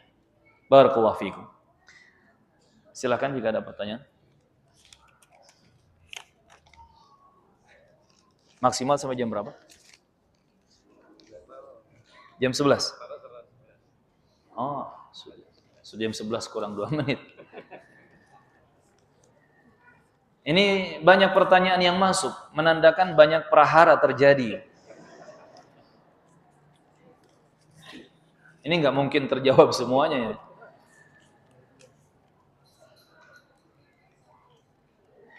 Assalamualaikum warahmatullahi wabarakatuh. Afwan Ustaz, suami saya sudah berselingkuh berkali-kali dan bertahun-tahun. Alhamdulillah sekarang sudah taubat. Alhamdulillah. Tapi saya masih sering marah-marah kalau ingat kejadian itu. Suami bilang, sudah kajian kok masih marah. Bagaimana Ustaz? Suaminya benar. Sudah kajian kok masih marah-marah. Sudah ngaji kok masih marah-marah. Ini nasihat. Terlebih suaminya sudah bertaubat. Ingat, yang lalu biarlah berlalu. Kita sekarang hidup fokus dengan lembaran baru. Dan ini salah satu gangguan setan. Setan ingin kita ini terus flashback, mikirin yang sudah-sudah. Padahal sudah dimaafkan, sudah ditaubati, sudah selesai masalah. Setan inginnya korek-korek lagi, ungkit-ungkit lagi. Itu inginnya setan. Makanya benar nasihatnya. Sudah ngaji kok masih marah. Jadi bukan hanya suami yang dituntut memperbaiki diri di sini, tetapi istrinya pun dituntut untuk memperbaiki diri. Yang sudahlah. Yang penting sekarang sama-sama bertakwa kepada Allah Azza wa Jalla dan jangan mudah marah. La taghdab walakal jannah. Jangan marah, niscaya engkau mendapatkan surga. Bolehkah berkasih sayang di luar rumah seperti rangkulan? Maksudnya suami istri gitu ya. Kalau sesuatu itu lumrah di mata masyarakat dan tidak mengundang syahwat yang melihat, gak jadi masalah. Megang tangan istrinya, dituntun, merangkul pundaknya. Selama itu uruf, kebiasaan masyarakat kita seperti itu dan tidak mengundang syahwat yang melihat, gak jadi masalah. Ya. Tapi kalau ternyata di daerah tersebut itu jadi masalah, berarti jangan dilakukan.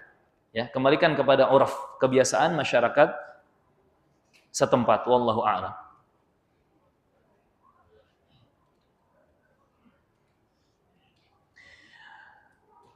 Dari berita cerai atau selingkuh yang terjadi pada publik figur yang berhijab. Ini nggak perlu disebutkan namanya ya sebetulnya. Masyarakat menjudge kalau yang berhijab panjang tidak sebagus yang tidak berhijrah atau berpakaian seksi. Itu bagaimana menyikapinya? Jujur saya sangat terganggu, apalagi yang baru berhijrah. Takutnya nggak jadi, terus putar balik. Terima kasih. Barakallahu fiikum. Kalau mau berpikir simpel jemaah, yang sudah hijrah atau berhijab saja belum aman, tidak aman. Apalagi yang nggak hijrah, yang nggak berhijab, maka lebih-lebih nggak aman lagi. Kan gitu, harusnya berpikirnya demikian. Yang sholat saja masih diancam celaka. Fawailul lil musallin. Celakalah bagi yang mengerjakan sholat. Apalagi yang tidak mengerjakan sholat, lebih celaka lagi. Coba dibandingkan. Yang sholat celaka, yang nggak sholat lebih celaka. Kan gitu. Yang berhijab nggak aman, yang nggak berhijab lebih nggak aman lagi. Dan kalau mau dikorek, mereka yang tidak hijrah, mereka yang tidak bertobat, mereka yang tidak berhijab, itu lebih parah dosanya. Kejahatannya lebih buruk. Barakallahu fiikum. Terus masalah selingkuh juga kadang informasinya salah. Ada orang poligami, berarti nikah kan? Nikah halal berarti kan? Tetapi diinformasikannya selingkuh, berzina. Ini juga pembodohan publik. Orang kalau poligami, nikahnya halal secara syariat Islam, ngapain diurus? Dan ternyata urusan rumah tangga kita juga banyak PR-nya. Coba siapa yang bisa menjamin? Para netizen atau teman-teman yang berkomentar, yang ngurusin rumah tangga orang, siapa yang bisa menjamin rumah tangganya lebih baik? Rumah tangganya aman-aman saja. Rumah tangganya mulus, sempurna. Gak ada yang jamin, jemaah. Makanya nasihat para ulama, sibukkan ngurusin rumah tangga sendiri daripada ngurusin rumah tangga orang lain. Na'udzubillah. Berita-berita seperti itu jangan diikuti. Jauhkan kita dari berita-berita seperti itu. Pak Ustadz, bagaimana kalau punya suami yang overprotective kepada istrinya? Kebetulan suami saya lagi ada di sini mendengarkan kajian. Barakallahu fiikum. Kalau overprotective-nya sesuai syariat, gak jadi masalah. Dan memang wanita itu untuk dijaga, untuk dimanjakan, dibahagiakan, dipelihara, diselamatkan, dimuliakan. Tapi kalau overprotective-nya itu menyelisihi syariat, overprotective-nya itu keluar dari syariat, maka tidak boleh. Ini namanya saraf atau israf, berlebihan dalam urusan. Itu tidak baik. Kan kata Rasulullah SAW, makanlah kalian, minumlah kalian, berpakaianlah kalian, dan bersedekahlah kalian min ghairi makhilah wala sarafin. Dengan tanpa sombong dan tanpa berlebihan. Makan, minum, berpakaian, bersedekah, silakan lakukan tanpa berlebihan. Sama menjaga istri, berkasih sayang kepada istri, cinta kepada keluarga, silakan lakukan tanpa berlebihan. Jadi overprotective yang tidak seharusnya itu tidak perlu. Itu ditinggalkan saja. Tetapi cukup dengan kita proteknya protek syar'i. Proteksi yang memang disyariatkan. Barakallahu fikum. Artinya selama tidak menyelisihi syariat, selama tidak melakukan kesalahan atau keburukan, beri ruang untuk istrinya. Apalagi ruang untuk kajian, ruang untuk bermuamalah yang baik, yang positif, ruang untuk bersosialisasi dengan teman-teman yang salihah, beri ruang. Ya. Jadi silakan lebih diperbaiki lagi cara proteksinya untuk istrinya. Barakallahu fiikum. Dan tentunya harus mengedepankan saling husnudzan, berprasangka baik dan saling sabar.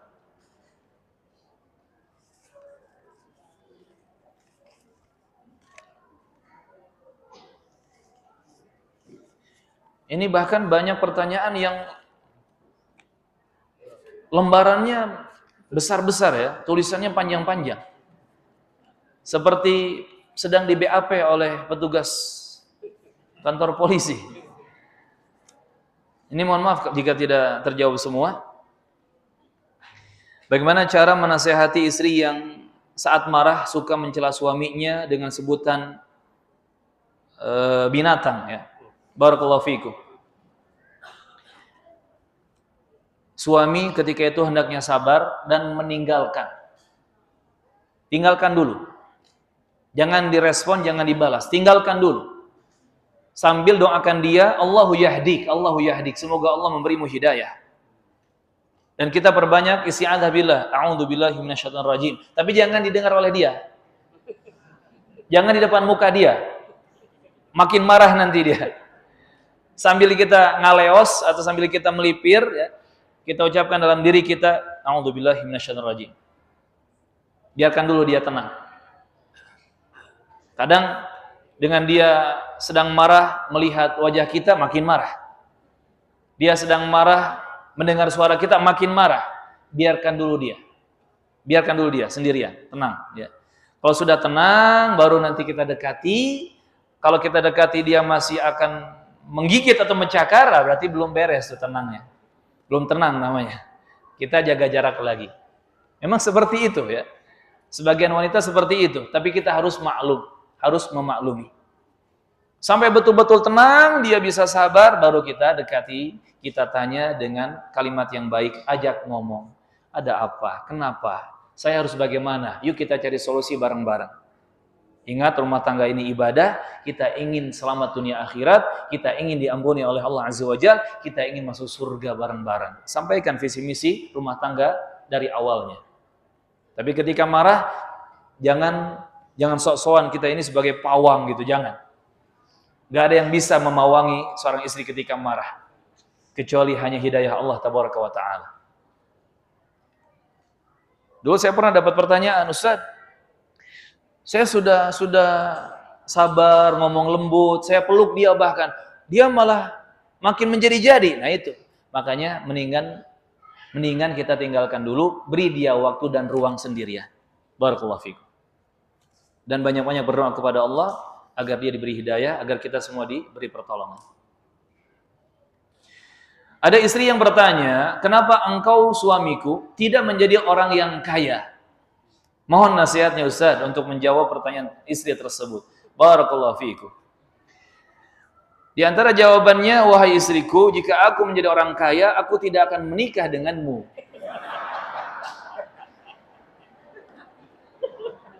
Selesai ya? Ini pertanyaan yang nggak perlu dipertanyakan sebetulnya. Kan kalau kita jawab seperti itu, dia pun nggak terima. Sama, kita pun nggak terima ketika ditanya, kenapa engkau tidak menjadi orang kaya? Ini pertanyaan nggak perlu dipertanyakan kepada suami, kepada istri, kepada anak-anak, nggak perlu. Yang harus dipertanyakan adalah, kenapa engkau tidak beriman? Kenapa engkau tidak bertakwa kepada Allah? Kenapa engkau nggak sholat? Kenapa engkau nggak tutup aurat? Kenapa engkau enggak beramal soleh? Kenapa? Pertanyaan seputar iman dan agama, itu yang harus dipertanyakan. Adapun urusan dunia, sabari dan nikmati. Syukuri dan nikmati. Itu dunia.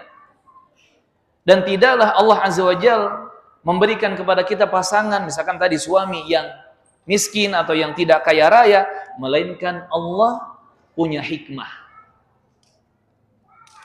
Dan itu ketika itu adalah yang terbaik untuk kita menurut Allah Azza wa Jalla. Contoh misalkan, ketika sekarang suami kita ini bukan orang kaya, biasa-biasa saja. Tapi sekarang kita bersama suami bisa ke kajian, ke masjid, Walaupun nanti pulangnya ya cuman makan siangnya cuanki misalkan. Ya. Tapi dinikmati, alhamdulillah, disyukuri dan disabari, itu jadi nikmat. Tapi ketika misalkan suami kita adalah orang yang kaya raya, siapa jamin masih bisa datang ke kajian, ke masjid, ke majelis ilmu bareng suaminya? Siapa jamin? Kan banyak tuh istri-istri orang kaya yang datang ke kajian, ke masjid sendirian. Nyetir mobil sendiri, nyetir motor sendiri. Ketika ditanya oleh temannya, suami anti kemana? Oh, sibuk kerja. Oh, lagi merantau. Oh. Allahu Akbar. Dan ingat, harta benda dan duniawi itu bukan patokan kebahagiaan.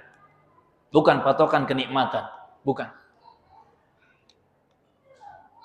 Patokan kebahagiaan dan kenikmatan adalah ketika kita dimudahkan untuk selalu dekat kepada Allah Subhanahu wa Ta'ala. Sehingga poinnya bukan tentang miskin dan kaya, bukan.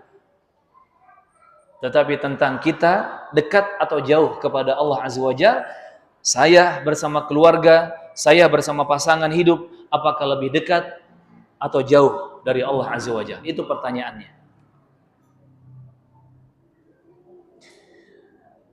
Mohon pencerahannya Ustaz. Alhamdulillah berkeluarga, belum pernah KDRT fisik, namun ada KDRT verbal, yakni ucapan.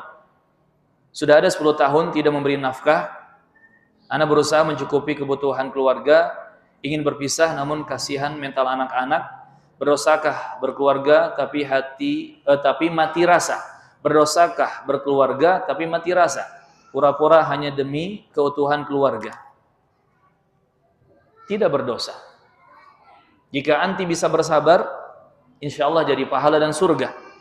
Tetapi jika anti tidak kuat, tidak kuasa, segera akhiri dan minta yang terbaik kepada Allah Azza wa Jalla. La yukallifullahu nafsan illa wus'aha. Dalam masalah seperti ini, kami sarankan banyak-banyak istikharah, minta petunjuk kepada Allah, berdoa kepada Allah, dan jika memang betul-betul tidak kuat, minta arahan ke pengadilan agama, tentunya beserta suaminya, agar dua belah pihak mendapatkan siraman petunjuk, siraman arahan, dan masukan dari para hakim di sana. Itulah gunanya adanya pengadilan agama. Ya, barakallahu fikum. Terakhir, ana ingin sampaikan kesimpulan dari kajian di siang hari ini tentang rumah yang Allah titipkan sebagai amanah untuk kita jaga. Di rumah ini kadang kita tersungkur oleh kata-kata yang tak sengaja melukai. Kadang kita tersesat oleh amarah yang datang tanpa permisi. Kadang kita menangis oleh kelemahan diri sendiri. Namun, di atas semua itu, kita tetap dua jiwa yang ditakdirkan Allah untuk saling merawat menuju surganya. Wahai engkau pasanganku, kita bukan dua manusia tanpa dosa. Namun kita dua hamba yang selalu kembali mengetuk pintu ampunan dan rahmatnya. Jika badai pernah lewat di antara kita, itu karena Allah ingin mengajarkan bahwa cinta tanpa takwa hanyalah angin kosong. Dan rumah tanpa Quran hanyalah bangunan yang mudah runtuh. Bukankah kita pernah berjanji bahwa rumah ini berdiri di atas sabar dan syukur? Bahwa kita berjalan sambil memegang ayat wa may yattaqillaha yaj'al lahu makhraja? Dan kita percaya bahwa setiap jalan buntu selalu punya pintu cahaya darinya. Maka bila hatiku keras, ingatkanku dengan lembut. Dan bila hatimu letih, biarkan aku menjadi penopangmu. Karena rumah ini tidak dibangun oleh siapa yang menang, tapi oleh dua hati yang memilih untuk tetap bertahan. Ajarilah aku untuk tidak meninggikan suara, agar malaikat tidak pergi dari rumah ini. Ajari aku menundukkan ego, agar rahmat Allah turun seperti hujan yang menenangkan. Mari kita simpan rapat luka kita. Jangan biarkan telinga dunia mendengarnya. Karena Nabi kita telah berpesan bahwa seburuk-buruk manusia adalah yang membocorkan rahasia pasangannya. Wahai kekasih yang Allah amanahkan, bila cinta kita pernah retak, genggam tanganku. Kita perbaiki retak itu dengan sujud di malam hari, bukan dengan saling menjauh. Kita sembuhkan dengan tilawah, bukan dengan saling meninggalkan. Telah Allah katakan, ar-rijalu qawwamuna 'alan nisa. Maka pimpinlah aku dengan lembut dan tegas. Dan aku akan patuh bukan karena takut, tapi karena Rasulku bersabda bahwa ketaatan istri adalah jalannya menuju surga. Dan engkau pun tahu, aku tidak mencari sempurnanya dirimu. Karena Rasul mengajarkan bahwa jika satu sifatmu tak kusukai, pasti ada sifat lain yang kucintai lebih dari dunia ini. Maka mari kita kembali ke Al-Quran, kembali ke As-Sunnah, kembali ke rumah yang dulu kita bangun dengan doa, kembali menjadi suami istri yang bersujud bersama, berzikir bersama, dan menangis bersama di hadapan Allah Subhanahu wa Ta'ala.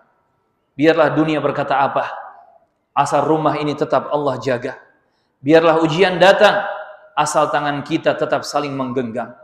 Karena aku yakin di tengah segala prahara ada satu hal yang tak pernah runtuh. Cinta yang diperkuat oleh iman. Cinta yang diperkuat oleh iman tidak akan pernah dihancurkan oleh badai apapun. Wahai pasangan hidupku, hari ini aku bersyukur bahwa Allah mempertemukan kita bukan hanya untuk saling mencinta, tapi untuk saling menuntun menuju surganya. Semoga rumah kita selalu terang dengan zikir, selalu terang dengan zikir, tenang dengan sabar, hangat dengan syukur, dan kokoh karena Allah meridhai kita. Allahumma amin. Ini yang bisa disampaikan. Mohon maaf jika ada salah dan kurang. Subhanakallahumma wa bihamdik, asyhadu an la ilaha illa anta, astaghfiruka wa atubu ilaik. Wassalamualaikum warahmatullahi wabarakatuh. Jazakumullahu khair. Barakallahu fiik. Jazakallahu khairan. Sami-sami. Barakallahu fiik. Ya. Barakallahu fiik. Jazakallahu khairan. Barakallahu fiik. Fi amanillah. Barakallahu fiik. Jazakallahu khairan. Barakallahu fiik. Fi amanillah. Jazakumullahu khairan. Barakallahu fiik.